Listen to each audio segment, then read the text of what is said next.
Halo, apa kabar? Assalamualaikum warahmatullahi wabarakatuh. Senang sekali saya, Hersman Arif, bisa kembali menjumpai Anda semua. Dan beberapa hari yang lalu, di tengah hiruk pikuk soal ijazah Jokowi, itu ternyata diam-diam Ketua TPU, Tim Pembela Ulama dan Aktivis, eh, Profesor Egy Sujana itu ternyata bertolak ke London dan kemudian membawa kasus ini ke dunia internasional dan bertemu dengan Amnesty International di London. Dan dia di situ kan menyebutkan bahwa dia dibantu oleh Forum Diaspora Indonesia (FDI) yang ketuanya adalah Bung Kris Komari, ini sahabat saya, yang sahabat lama banget ini ya, yang sekarang bermukim di San Francisco, Amerika Serikat.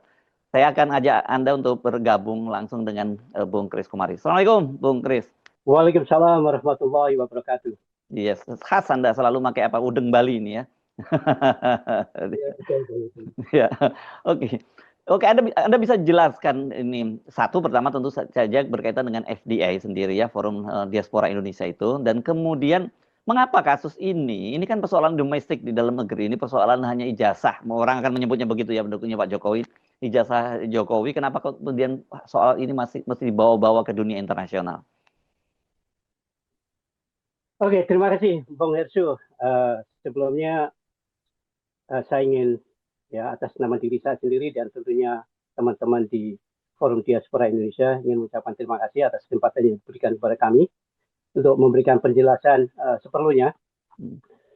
Jadi FDI atau yang disebut dengan Forum Diaspora Indonesia ini adalah satu organisasi yang non affiliated dan sebagai independent think tank. Oh, think tank ya? Ya. Think tank ya. Kami memiliki anggota di 25 negara dan saya diberikan amanah sama teman-teman di FDI sebagai ketua umum dan Bung Agus Yunanto itu sebagai sekretaris jenderal. Ya. Nah, secara umum FDI itu bergerak dalam bidang riset dan analisis kebijakan. Jadi kebijakan pemerintah itu kita riset, kita analisis. Yang kedua, kita memberikan rekomendasi terhadap kebijakan itu setelah kita melakukan analisis dan perdebatan tentunya ya. Kemudian kita melakukan juga namanya public engagement dan advokasi. Jadi kita bisa ada Zoom conference, kita ada diskusi, dialog dan sebagainya. Kemudian kita juga memberikan masukan dan tentunya kritik terhadap pemerintah dan juga terhadap mereka yang memiliki posisi untuk mengambil keputusan atau kebijakan. Kemudian kita juga bergerak di bidang semacam naratif setting. Jadi kita ada isu-isu yang penting kita angkat ke permukaan untuk dibicarakan pada publik. Kita juga mencoba untuk memberikan namanya kapasitas pengembangan. Jadi seperti teman-teman tentunya dunia activism lobbying work itu kan tidak semua melalui pengalaman. Mungkin di situ kita bisa sharing experiences ya ibaratnya. Dan yang terakhir tentunya kita melakukan pemantauan dan evaluasi terhadap kebijakan pemerintah. Jadi secara umum itu yang kita lakukan di FDI. Nah, kemudian tentang isu ijazah Jokowi ya. Kenapa FDI ini istilahnya ikut-ikutan? Jadi isu tentang ijazah Pak Jokowi ini bukan hanya masalah ijazah itu sendiri sekarang. Sudah istilahnya melebar menjadi isu human right violation. Khususnya terhadap hak konstitusional para aktivis yang sekarang menghadapi semacam ancaman untuk dikriminalisasi karena akan dijadikan sebagai tersangka dan sebagainya. Nah, kami juga mengamati dari luar negeri tentunya teman-teman di FDI. Kami berharap bahwa penegak hukum dalam hal ini Polri, Barreskrim dan Polda Metro Jaya bisa menjalankan tugasnya dengan baik, bisa netral, ya, bisa fair, bisa adil. Tetapi itu yang tidak kami lihat. Sebagai contoh, bagaimana Barreskrim membuat perkara khusus ya, menggelar perkara khusus, tapi ijazah aslinya nggak didatangkan, hanya pakai fotokopi. Yang kedua, Polda Metro Jaya juga menaikkan kasus ini ke penyidikan, tapi juga pakai fotokopi. Belakangan baru Sita kemarin, baru setelah dari Mapolresta Solo mampu menyita ya ijazah aslinya. Ya di sini sudah jelas sekali Bang Yesu bahwa Barreskrim dan Polda Metro Jaya itu bermain di situ. Bagaimana anak buahnya yang lebih rendah itu mampu melakukan itu, sedangkan Polda Metro Jaya dan Baris yang lebih tinggi tidak mau melakukan itu. Ya, permainan yang tidak fair, tidak adil terhadap hukum, inilah yang menjadi sorotan kami. Ya, karena human right violation itu bukan hanya dilindungi di Indonesia, Bang Ertu. Indonesia sebagai anggota PBB itu ada namanya Declaration of Human Rights tahun 1948. Dan Indonesia menjadi anggota PBB pertama tentunya kita tahu tahun 50. Kemudian Bung Karno tahun 65 dia keluar kan, kemudian masuk lagi tahun 60. Jadi selama ini sebagai anggota PBB harus menghormati apa disebut dengan Declaration of Human Rights. Yang kedua, ada juga disebut dengan ICCPR, ya, International Covenant and Civil Political Rights. Itu direktify oleh Indonesia itu tahun 66. Dan di situ juga ada perlindungan terhadap human rights. Jadi Indonesia itu baik di dalam negeri atau di luar negeri itu bound atau istilahnya terikat dengan aturan ini. Nah, ketika di dalam negeri para aktivis itu istilahnya mentok, ya, tidak mendapatkan keadilan, ya mau nggak mau kami yang ada di luar negeri itu step in istilahnya untuk melaporkan hal ini kepada lembaga internasional. Jadi itu jawaban saya. Oke, clear ya, berarti bukan mengada-ada, bukan karena saya baca ini ya dalam press release Anda juga menyebutkan itu bukan hanya Amnesty International itu di London, tapi juga lembaga-lembaga Amnesty International di beberapa negara. Bahkan kalau di domestik Amerika, tempat Anda berdomisili ini, Anda membawa kasus itu juga ke pemerintahnya Bush, kepada sejumlah anggota Kongres. Bisa Anda jelaskan tuh siapa saja mereka dan apa kemudian responnya itu? Betul sekali Bang Hersu. Jadi masalah pelanggaran human rights ini adalah masalah serius. Dan ada 5 lembaga internasional ataupun NGO ataupun institusi ya. Kalau dari 5 ini 4 saja dipegang, ya. Istilahnya mengetahui isu human rights ini ibaratnya kayak seperti apa ya, dalam bahasa pengadilan tuh P21 Bang Hersu. Lengkap gitu ya. Lengkap. Tinggal ngegolin aja. Nah, ini saya akan sebutkan beberapa lembaga yang sudah kami kirim. Kemudian nanti akan coba jelaskan satu persatu. Ya, pertama adalah tentunya Amnesty International. Kemudian adalah Human Rights Watch.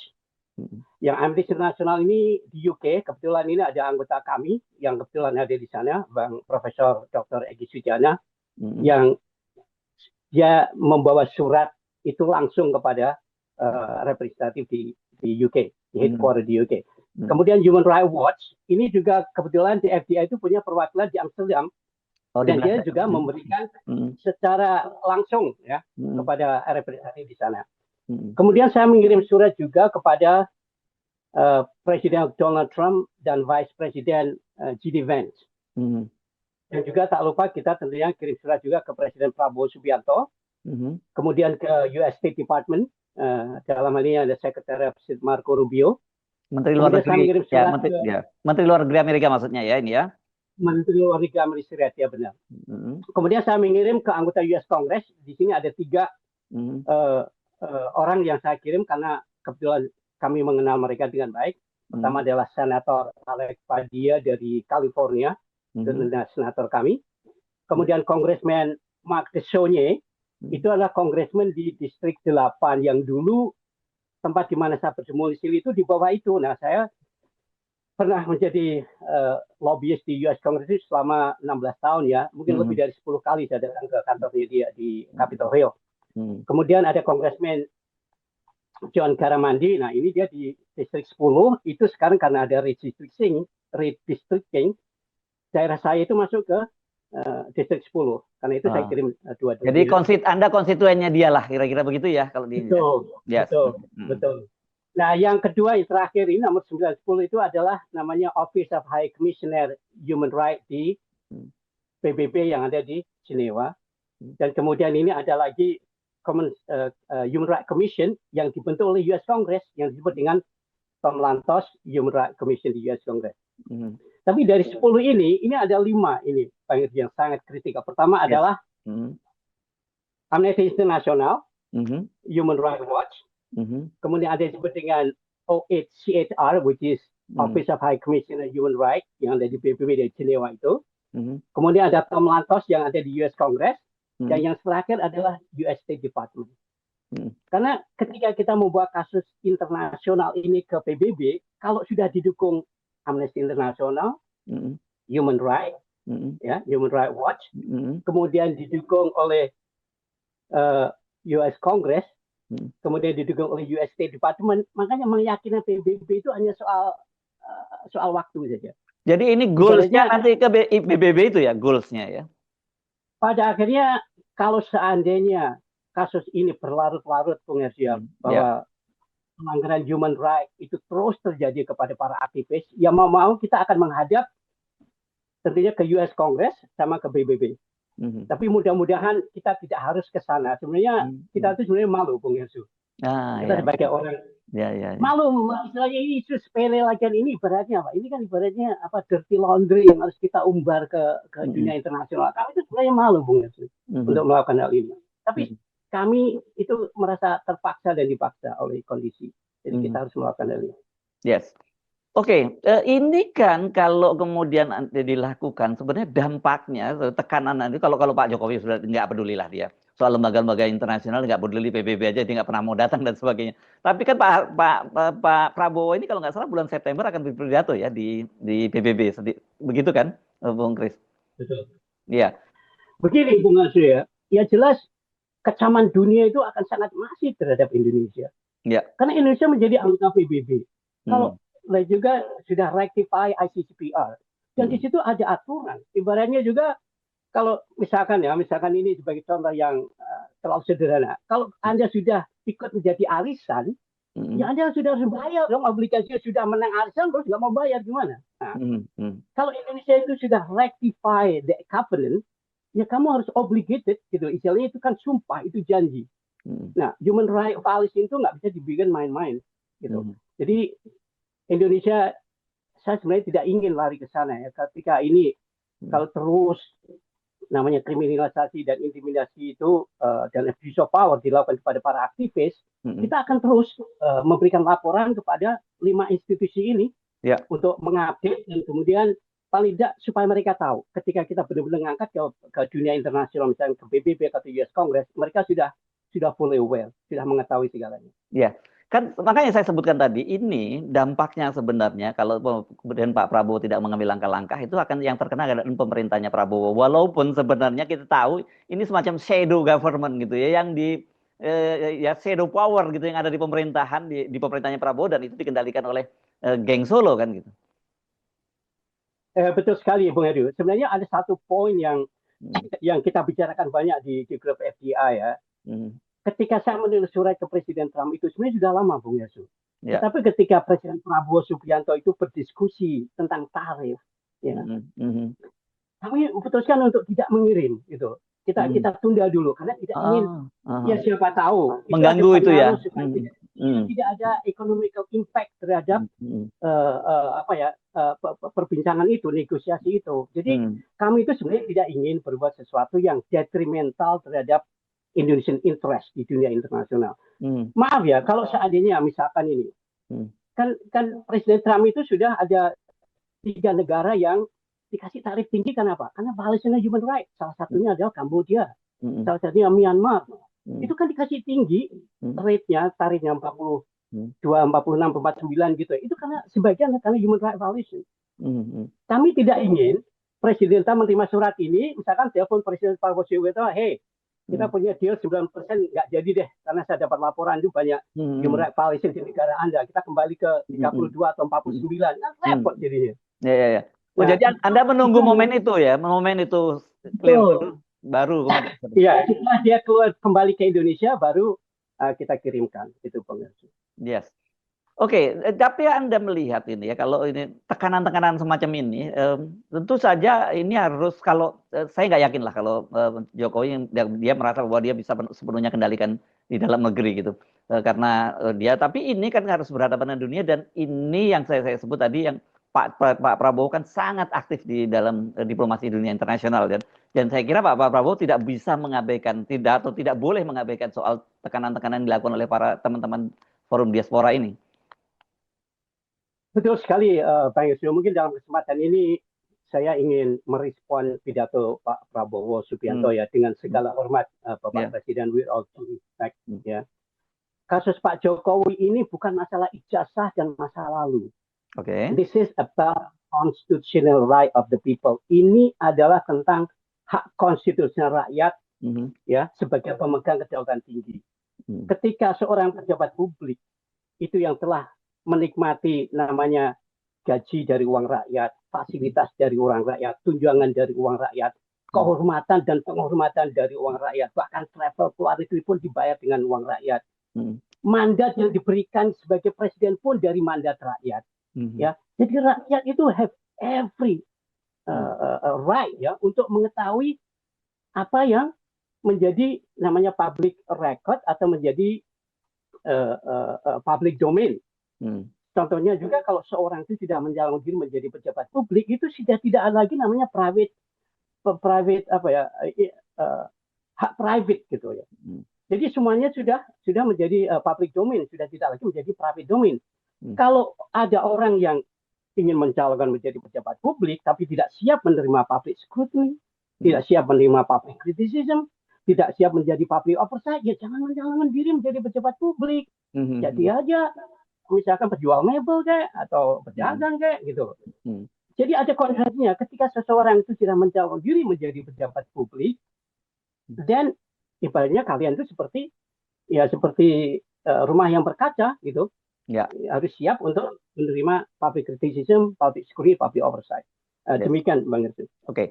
Bahayanya apa ya kalau seperti yang terjadi di Indonesia ini kalau terus-menerus berlangsung semacam ini gitu dan kemudian tidak ada perlawanan yang memadai dari civil society, karena bagaimanapun juga kan sekarang ini menghadap civil society sedang naik, tapi mereka pasti yang juga akan mengalami satu kelelahan, apalagi kalau kemudian ternyata rezim yang real berkuasa dalam Pak Prabowo ternyata juga lebih berpihak pada Jokowi.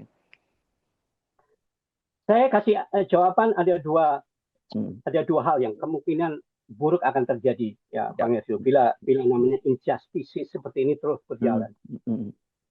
Ketahuilah bahwa dalam kehidupan bermasyarakat, berbangsa dan bernegara, namanya hukum dan keadilan itu sangat fundamental. There is no peace in the absence of justice. Jadi tidak ada kedamaian bila tidak ada keadilan. Sudah kalau keadilan itu tidak ditegakkan, jelas akan terjadi konflik, terjadi gesekan di dalam masyarakat, terjadi orang yang tidak puas karena hukum tidak adil. Jadi di dalam negeri akan terjadi chaos. Itu sudah pasti. It's going to be really chaos, bahkan turmoil atau bisa juga konflik di dalam negeri. Di dunia internasional, Indonesia akan diketawain, ngaku-ngakunya negara demokrasi dengan penduduk Muslim terbesar di dunia, menghormati human rights aja nggak bisa. Ya, lagian juga Indonesia adalah negara di United Nations, di PBB sudah rectify covenant ini, covenant itu. Bahkan di dalam negeri sendiri, human rights itu kan dilindungi di dalam konstitusi juga, gitu. Tapi ini sebenarnya Bang Hersy kan, ini kan terjadi sebenarnya hanya di masa pemerintahan Pak Jokowi aja. Yes. Sebelumnya kan tidak terlalu. Saya masih ingat di masa Presiden SBY itu jauh lebih demokratik lah. Saya masih ingat itu ada kerbau yang tulisan SBY. Nah itu kan Pak SBY mereka tidak istilahnya tidak langsung bereaksi kemudian melaporkan ini kriminalisasi itu menghina jabatan seorang presiden, kan tidak. Jadi sekali lagi ini dampaknya itu sangat masif. Tidak ada negara demokrasi yang membiarkan injustice maupun pelanggaran human rights itu dibiarkan terus-menerus. That's going to be really, really bad. Saya pengen tahu timeline-nya nih, seperti apa nih supaya kita bisa ngikutin terus. Jadi begini, dari Forum Demokrasi Dalam Diaspora Indonesia ini dari FDI itu sudah memiliki kerangka bahwa yang kita lakukan ini baru fase pertama. Kita lihat apakah fase pertama ini akan ada perubahan di tanah air. Ya. Ketika fase pertama itu tidak perubahan dan kriminalisasi atau abuse of power itu berjalan, kita akan naikkan ke fase kedua. Kita akan terus memberikan perkembangan di tanah air kepada semua lembaga internasional ini. Kemudian akan kita perluas laporannya ke berbagai lembaga internasional yang mungkin kita bisa istilahnya minta pertolongan supaya pelanggaran human rights ini bisa segera dihentikan di tanah air. Ya, oke. Jadi setidaknya ada dua fase ini ya yang kita mesti ya, dan kita lihat bagaimana perkembangannya. Jadi sebenarnya yang Anda tunggu justru adalah respon dari pemerintah Indonesia kan sebenarnya yang lebih utama kan. Betul. Betul. Kami melihat bagaimana perkembangan. Jadi kuncinya sebenarnya ya satu saja tujuan kami. Kami ingin tindakan abuse of power, tindakan intimidasi kepada para aktivis dan keluarganya, dan juga kriminalisasi ini segera dihentikan. Yes. Ketika ini dihentikan, kami akan berhenti untuk melaporkan dunia internet, karena sebenarnya kita sendiri juga malu Bang Herdi sebagai orang Indonesia di luar negeri. Nah, masalah urusan ijazah Jokowi itu biarkanlah teman-teman di tanah air yang istilahnya membuktikan sendiri. Mereka lebih jago dari kami. Yes. Jadi yang menjadi perhatian kami para anggota Forum Diaspora Indonesia itu adalah tindakan abuse of power, tindakan intimidasi kepada keluarga para aktivis, dan juga tindakan kriminalisasi ini yang karena ini adalah pelanggaran human rights yang kita tidak bisa tolerir. Baik, terima kasih Bung Kris Komari, Ketua Forum Demokrasi. Ketua Umum atau apa sebutannya? Ketua Forum Demokrasi Indonesia? Ya, itu cuma embel-embel aja. Oke. Ketua Umum Forum Diaspora Indonesia dari San Francisco, Amerika Serikat. Sampai ketemu lagi. Assalamualaikum warahmatullahi wabarakatuh. Waalaikumsalam warahmatullahi wabarakatuh.